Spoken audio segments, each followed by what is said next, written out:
ഏറ്റവും സില്ലി ആണെന്ന് തോന്നുന്ന പോലത്തെ ഒരു ചോദ്യം ഞാൻ ചോദിക്കുന്നത്. Why do couple fight? രണ്ട് ദിശയിൽ ഒഴുകിയ പുഴകൾ ഒരുമിച്ച് കൂടുമ്പോൾ ആ കൂടിയ സ്പേസ് എങ്ങനെയായിരിക്കും? എന്തോരം റിലേഷൻഷിപ്പാണെന്നറിയോ വെറുതെ അച്ഛൻ്റെയും അമ്മയുടെയും പേര് പറഞ്ഞ് വഴക്കുണ്ടാക്കി പോണത്. ചില ആ കപ്പിളിന്റെ പ്രശ്നം അവർ തുടങ്ങുന്ന സമയത്ത് ഒരു പാർട്ട്ണർ തുടങ്ങുന്ന സമയത്ത് നിന്ന പോലെ തന്നെ നിൽക്കും, മറ്റേ ആൾ മുമ്പോട്ട് പോകും. അതിനുവേണ്ടി തിരിച്ചു നോക്കുമ്പോ ഇയാൾ എനിക്ക് ഓക്കെ അല്ല എന്ന് പറയും. അപ്പൊ എന്താ പ്രശ്നം വെച്ചാൽ ഇയാള് പണ്ടും ഇങ്ങനെയാ. ഈ മാരേജസിൽ ഇപ്പോ സിറ്റുവേഷൻഷിപ്സ് ഉണ്ടെന്ന് പറയപ്പെടുന്നു. അത് അക്സെപ്റ്റ് ചെയ്യാൻ പറ്റാത്ത പാർട്ട്നേഴ്സ് ഉണ്ട് കേട്ടോ. എങ്ങനെയാണ് മാം അത് പറയാൻ പറ്റുക? ഞാൻ എത്ര വർഷമായിട്ട് ഇയാളുടെ കൂടെയുള്ള ആളാണെന്നൊക്കെ ചോദിക്കുന്ന ഫീമെയിലും ഉണ്ട്, മെയിലും ഉണ്ട്. It's not about getting emotionally connected, it's just about a physical connect. ഒരു രാത്രി മാത്രമുള്ളതോ അങ്ങനെയൊക്കെ ആവുന്ന പല കാര്യങ്ങളുണ്ട്.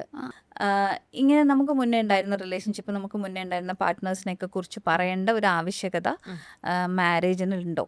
അതായത് സെക്ഷലി ആക്റ്റീവ് ആയിട്ടുള്ള പാർട്ട്നേഴ്സ് ആയിരുന്നു രണ്ടുപേരും. ഓക്കെ, കല്യാണം കഴിഞ്ഞതിന് ശേഷം ഇതാണ് പാർട്ട്ണറെ. Keep comparing. അയാൾ എത്രയും വന്നില്ലല്ലോ, I had A beautiful relationship with him. അതായത് പ്രീവിയസ് റിലേഷൻഷിപ്പിൽ കമ്പയർ ചെയ്യും. പ്രീ മാരിറ്റൽ കൗൺസിലിംഗ് എത്രത്തോളം ഇമ്പോർട്ടൻ്റ് ആണ്? എന്ത് കാരണം പറഞ്ഞു കഴിഞ്ഞാൽ അതിപ്പോൾ നീ അമ്മയുടെ അടുത്ത് പറയേ, അമ്മ അത് ചെയ്തു തരും. ഇത് ഇത്രയും പോലും റെസ്പോൺസിബിലിറ്റി എടുക്കാൻ പറ്റാത്ത നിങ്ങളെ കല്യാണം കഴിക്കണ്ട.